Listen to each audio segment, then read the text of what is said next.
computer crashed or something. Oh, so you had something to do at night now you're telling me, like sleep. Yeah. Start off easy. I'm glad to see we got a better turnout than we did for King of the Death. Must have been the overwhelming success of it. What this basically is your opportunity to ask anybody that's back here anything you want. They can give an answer or they can tell you to shut the hell up. But most of the time you'll get a direct, honest answer. Of course, unless you ask Jerry Lynn, how he feels about TNA. But, I put that down for 8. I have not smoked anything. I woke up late this morning and did not have time, thank you. So you can start with anybody, raise your hand, you'll be pointed to, kind of like an auction process, and go ahead and go with that. Anyone, anybody, anyone? Okay. Here comes night. Malachi.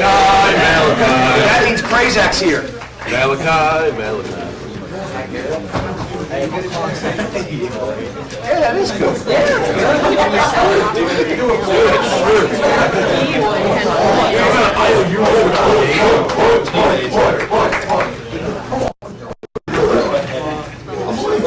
Ask a fucking question. Anybody have any questions? That's what you're here for. I know you sat up all night trying to think of this, and some of you had a 12-hour band trip to think of them. We were too drunk last night. All right, my question. What did you drink last night? Vodka, orange juice. Okay, now it's your turn. Did you get laid last night? Oh, we had everything. We had some beer. I could just stick your hand up there. Man, this was easy, King of Death. Come on. No, wait. It's like the first day of school. You had some questions, remember? You said you did. Let's see easy questions that'll get us fired. How'd you feel about today? I was wondering how you got started. I Went to school, got trained. DC, sharp. Very sharp train, DC, train in New Jersey. Yeah, Ooh. Did it? yeah. Who was the trainer? He I didn't know was that. only there for like a day. Is it Macho Factory in Baltimore? They opened one of those. The one in Baltimore? Dwayne Gilbert and the one in Baltimore. Oh, really? I don't even know what DC is still used. Oh, okay. Thanks for that very interesting question. That was a good question. I don't know where it started. Now you Are there any specific matches or anything you're looking forward to throughout this Invitational? Anything specific? Jerry Lynn versus AJ Styles in front of the IWA crowd. That's going to be And to see how many times I can drop Jimmy Jacobs on his head.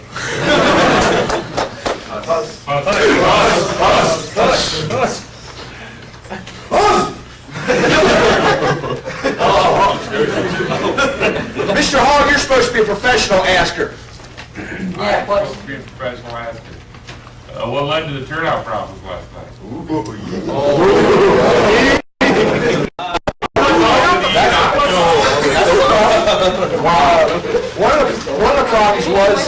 One of the problems was they aired my Monday Night Raw commercial at 9 o'clock in the morning, and instead of airing it at 9 o'clock at night. I think that was one of the problems. The other problem was the school didn't push it the way they were supposed to. I think because, in part, they were a little pissed that they got knocked out of the sectional football tournament last weekend, and were expected to have a home football game this week, and didn't. So, other than that, I also think moving the tournament from Clarksville, Indiana, which is much closer to a larger city like Louisville, to Salem, Indiana, which is out in the middle of nowhere.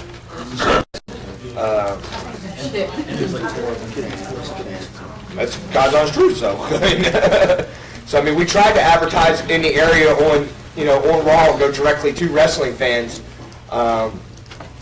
and unfortunately, the cable company isn't capable of putting the tape in at the proper time and doing things. But they've assured me next time, after me losing my ass tonight and tomorrow, yesterday and tonight, that they'll get it right. So hopefully for Thanksgiving at the Armory, I'll be all right. But anyway, that's what I believe the turnout problem was. I'm hoping, of course, more people will come to see, you know, tonight.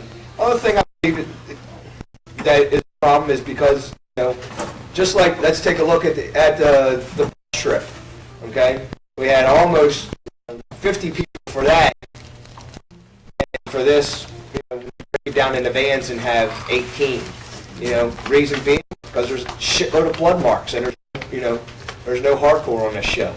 You know, so I think that's also another problem. Anyone else? Anyone? Anybody? Anyone? Q&A, man. Jerry, you've worked for all the companies, ECW, WCW, WWF, now TNA. What's the big difference between all four of them? Yes, the only difference out of all of them was ECW was the rest.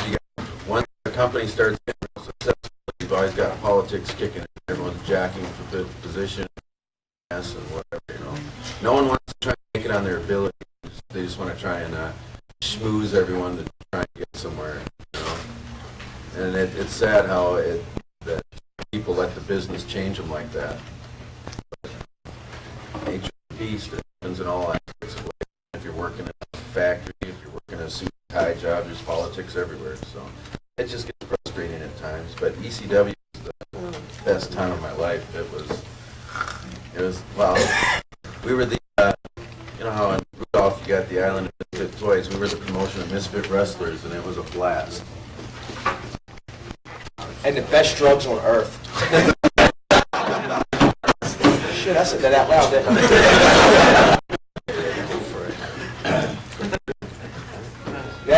Next.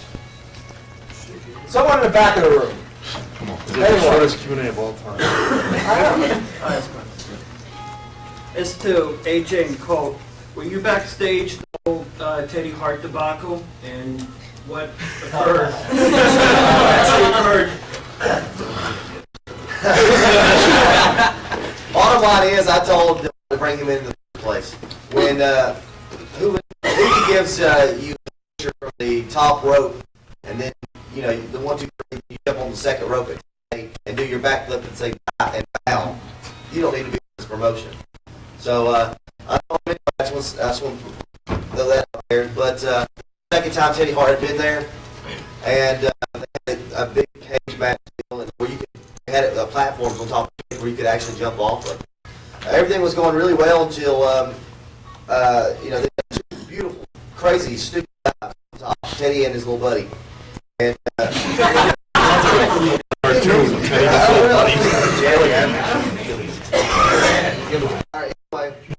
so that should have been the end of it. And then after the 1, 2, 3, Teddy Hart comes back in the ring, does like I think a moonsault to the outside from the top of the cage to the outside, and yeah, He did the shooting star and 2 guys that weren't looking.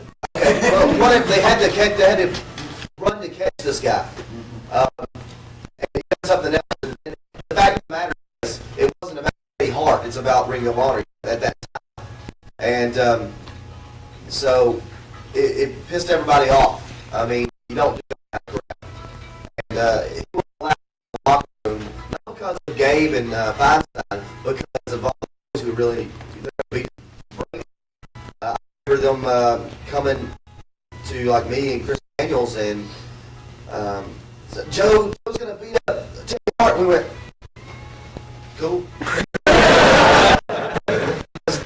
He's burned his bridges everywhere, and I think, I mean, I don't know what you do with someone like that, because you know what, the honest truth, he really talented, but he forgot his brain in Canada, I guess. I don't know. After watching last night, I say you put him in the ring against B-Boy.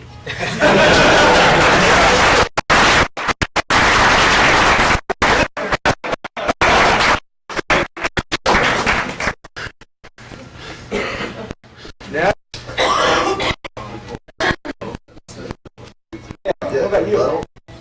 Got anything about him? I don't want to, say bad about it, but it was like,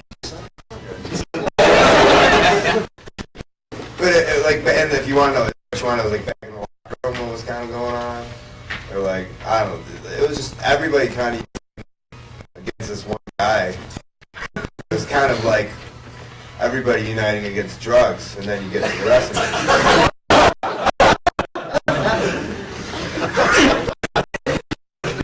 I would like the Queen question interview, right? Sorry. 2 more years to go, kid, and you'll be smoking weed, I'm telling you. Cool. But, yeah, like, some people wanted to beat the shit out of him. Some people were like, what a douchebag. And it was just like different opinions, but everybody didn't want him there, making a fool out of everybody else and not understanding, put over a match at the Max one, not Teddy Hart himself. I mean, he did spots, but so did everybody else. So, it's not, it wasn't his, he was Just scooping everybody else's. Yeah, it was. It was basically spitting on everywhere.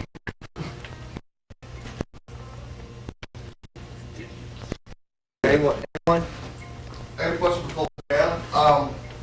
Yeah, lately you've been doing like a more comedy gimmick. Do you feel that's helping your career, and what do you think? How is that going for you? Do you enjoy doing that? It's helping my shoulders a lot. Did I cut you off? No, it was just well, like, to be honest, at first, I wanted to be like, like super indie guy and doing all these cool jab spots and blah, blah, blah. And like, that's fine. I got it out of my system. Japanese. Sorry, Hito's not here and I just had to do it.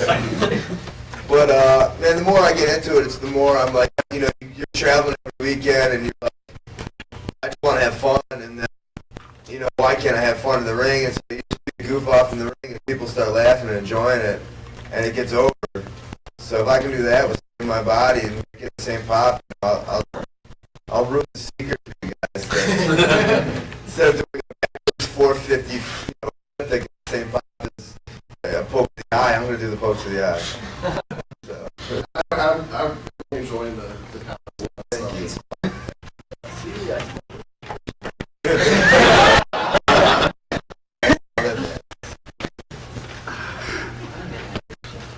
Yeah. Good question. Word on crash. Like, what exactly happened? Crash? And Dave, you probably called her that. What? Any word on Crash? Why he died? All I've heard is that he choked on him. So, you can... I mean, he's known as someone who liked to drink a lot, and it probably just came down after you a little bit too much. And throw up when you lay down after you've been drinking. Sometimes that can happen. I haven't heard anything for sure. You probably know more than me, because all I know is what I've seen on the internet, and people have been saying no anything for sure. Yeah, he was pretty down in the dumps when I called him to book him for the 21st and 22nd. And talking about moving back to California and, other things like that. But, unfortunately, business, that's becoming, way too current, happening constantly, guys, sooner or later, that stuff doesn't mix, and, especially, pills and alcohol. I think up here would say, you got, it's a type of business that we have, no health insurance, no, unless you work a real job to get it, no standards of taking care of one another. I'm still paying a hospital bill from when I worked in EW. I mean, you do what you can sometimes to get rid of the pain, unless you're a strong Christian boy like Polka Down. Oh boy. Go to work in comedy spot in the club. Well, Eric didn't find it too funny. Right. I think we'd all say, I mean, it's the nature of the beast of the business. I mean, when I was in ECW, if we had a triple shot, the third day the hotel looked like the walk. We went to, for a while there, 4 days, and then we had to stop. Like you said, after we would be incapacitated and hopping all over the place. Yeah, I mean, it's a terrible thing, but unfortunately, it's part of our business. I mean, it really is. Guys have just got to learn, that the shit don't mix. I mean, it's a damn shame, because we've lost some really, really good guys, to way too early. And the damnedest thing is, what we're doing this week in memory of Ted Petty alive. Teddy very rarely saw him with a drink in his hand. He never did any of the shit Johnny did. Got you lunch. And he dies of a heart attack. I mean, perfectly honest with you, I come back from Milwaukee when my wife called me and told me that Teddy had died, and I mean, I couldn't stop crying for hours, because he was somebody to give you the shirt off his back, do whatever he could for you. He was on my very, very first IWA show at the Kmart building. He came in for next to nothing, got special permission from WCW to come in and do it. And as much as in the rest of the business we call it being married to one another. As much as we were married, actually were married to Public Enemy. We were married the same to the Pit Bulls. And when Anthony died, it affected me, and I felt sorry. But he kind of took his own life. It's just a damn shame that guys don't realize that there's other things out there, other things to do besides needles in your arms and shit up your nose and everything else. I mean, I smoke weed, but I've never heard anybody say he died of a weed overdose. And if he does, Jerry, then be done.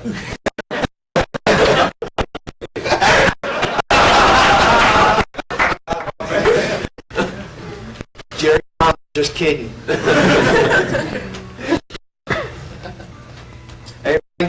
Anyone?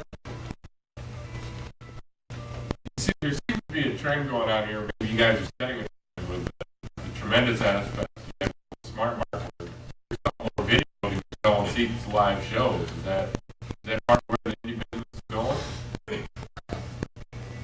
Unfortunately, I live in an area, promoting IWA Mid-South, where there's a ton of people that like to call themselves professional wrestlers. And these people like to run organizations. So when you go into towns for the very first time, hell through the 6th, 7th time, you have to train them that the 3 letters are different. I mean, in this area we got guys like Bobo Brazil Jr., who's probably never even met Bobo Brazil. We got guys like Dick the Bruiser, who claims to be Dick the Bruiser's son, and he is black, as the driven snow. Fake Bigelow? Yeah, we have a fake Bam Bam Bigelow. Yeah, we have a Junior,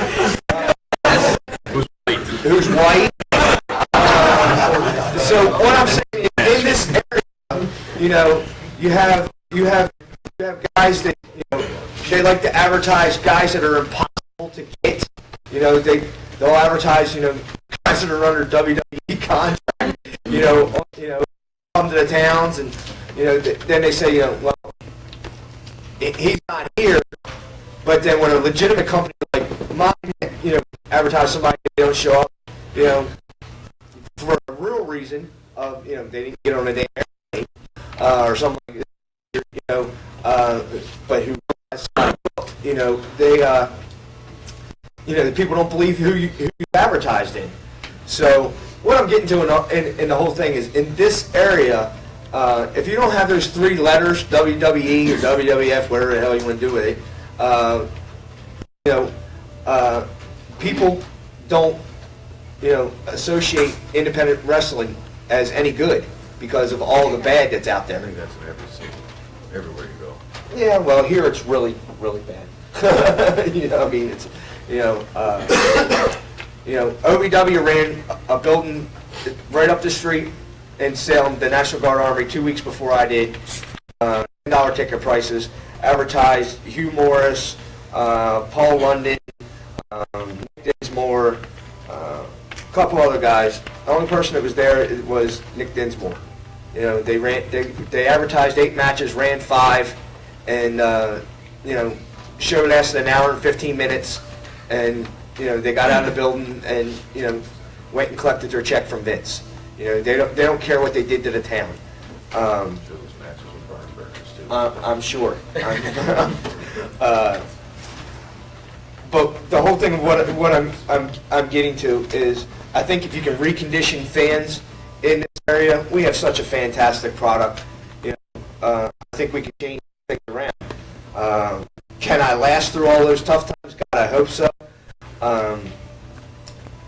But yeah, the real trend is, you know, okay, I get my ass handed to me on the show, and then I sell it on Smart Mark, and, you know, cuts me a check that, you know, help make up the difference. You know, I mean, King of the Death was like the first show, and I cannot tell you how long that I did not lose money on, and then I made money on the video, which was, you know, an incredible blessing. You know, I mean, the Smart Mark guys will tell you half the time I'm sitting in the dressing room afterwards going, how soon do we get this out? You know, you know, I wish I had the money to have Jerry Lynn on every show. You know, I wish, you know. Yeah, but when you draw 50 people, that's your thing. You know, I mean, If you're not on WWE TV, most people don't even know who the hell you are. That's true. You know, and unfortunately, also this area, I think I was watching Kevin Sullivan's Shooter, I think it was, and they were talking about Les Thornton, what a great hole for hole, move for move wrestler he was, and they were sitting on the balcony of the Fort Hesley Armory. They thought, you know, what a great match they were watching Les Thornton perform, and I believe it was Steve Kerr that Eddie Graham said, man, that was probably the greatest match I've ever seen. Eddie Graham said, yep, I won't sell us a damn ticket. You know, and I think what he's saying there is, you know, Carter was built on all the blood and guts and violence, and, you know, I thought the first ever barbed wire match I ever saw was Dusty Rhodes and Terry Funk versus King Curtis IK and the Great Kabuki in Petersburg Center, you know, for Florida Championship Wrestling. And, you know, it was built on that. And let's face it, IWA was built on blood. Now that we're trying to change our image a little bit, we've pissed off a few fans. You know, I mean, if you guys know the Crazy Pipe guys, if you watch any of the tapes, he was at the show and found out the armories and couldn't bleed and was like, I'm out of here. You know, and you would have thought he was one of our most loyal fans, but, you know, with nobody that won't be there. You know, and, you know, so my goal is, you know, I thought, and I'm sure all you guys will agree, that ECW was the greatest show on earth. I mean, it was absolutely phenomenal. They gave you, in the same show, you could see Dean Malenko and Eddie Guerrero. You could see Axel versus Ian, Tommy Dreamer versus Ray. Then you would, you know, see Rey Mysterio Jr. versus Psycho. You know, I mean, and that's the product that I want to put on. You know, unfortunately, it also is not the Southern mentality of what wrestling is. You know, so on the East Coast, that's a fantastic thing. You know, but here, you know, they want the chicken shit heel. You know, You know, they want a match with 617,403 punches. You know, I mean, that's the Memphis high spot. You know, I mean, but I think we can change those things around, and you know, eventually, hopefully, attendance will go up, and I think Highland, Indiana is going to be a hot because it's right outside of Chicago. I mean, I'll tell you, that crowd is hot. They popped the Steve Stone stiff clothesline. You know, I mean, so it's just a question of finding the right cities and doing the right thing. You know, if we book Jerry Lynn in Highland, he can stay with his friends in Chicago.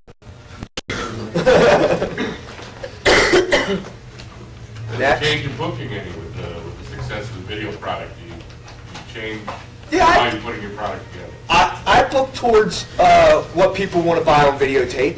I mean, I'm not a dumbass, you know. I mean, no, I'm not saying that meanly, you know what I mean. You know, no offense, but people in this area, nobody gives a shit about B-Boy. Nobody gives a shit about Johnny Storm, you know. I mean, listen to me. This is console him. Okay, nobody gives a shit about Jimmy Ray. What I'm saying is, what I'm saying is, if I put John D in this area, that's a beer thing.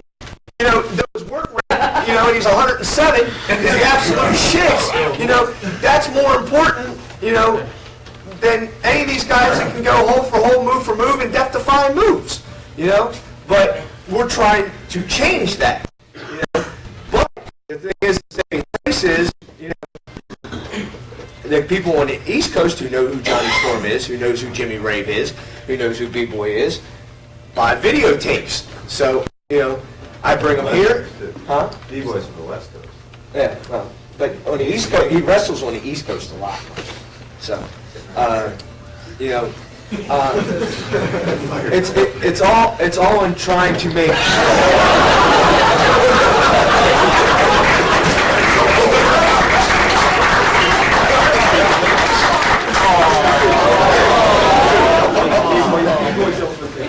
It's all in trying to make, you know, a product that you can be proud of in front of the live audience, and also being proud of in front of, you know, the people that buy videotapes.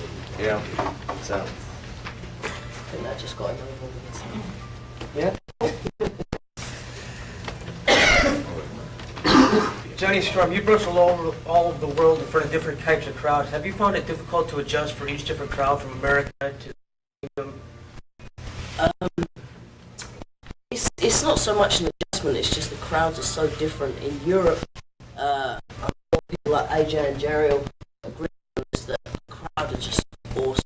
It's like wrestling, you know, the crowd they'll get into the match, you know, and I'm not saying last night was good actually, I was saying to a lot of people that all the crowd were and stuff, and, you know, they'll get into the match. I think at some point someone told me you fucked up, and someone else on the inside of the crowd said shut the fuck up. I thought that was so cool, because in Europe it's so different, because I don't know whether it's so much that they still believe, but I think they believe more than they do in the States, because wrestling in the States is just, I think it's all screwed up at the moment, because it's been exposed to that point where you have to do just crazy stuff just to get over on the independent level. It's like Ian was saying, with all the average wrestling fan cares about is WWE and their wrestlers, right? I mean, they don't care about indie wrestling, but you got the select, you know, few who watch indie wrestling and see that there is an alternate product out there that's really good. So have you thought the exposure to kayfabe has really hurt the way the crowd reacts to matches? Yeah, I think so. I think, because wrestling, it's entertainment at the end of the day, and I personally believe, and I love to have audience participation in the match as much as possible. If you've got like 100 people just sitting there saying, impress me, and you fucked up when you fucked up, where's the enjoyment in that, you know? we're here to entertain you guys, and we want to bring you into the show as much as possible, so you have fun as well, you know. And it's a shame that it's come to that over Well, here. not to cut you off, but I love when they chant, "You fucked up," when it's a spot where you're supposed to fuck up, and they think you're so smart. You're so smart, you know. You fucked up. No, I didn't. I was supposed to be there. So, I meant to be there. It's just a shame, you know, but I'm sure, you know, with products like Ian's and a few others in the States, you know, you can say it, Ray of Honor. Got a good product. they're getting the products down, you know, and they're drawing more and more people in gradually, and hopefully they'll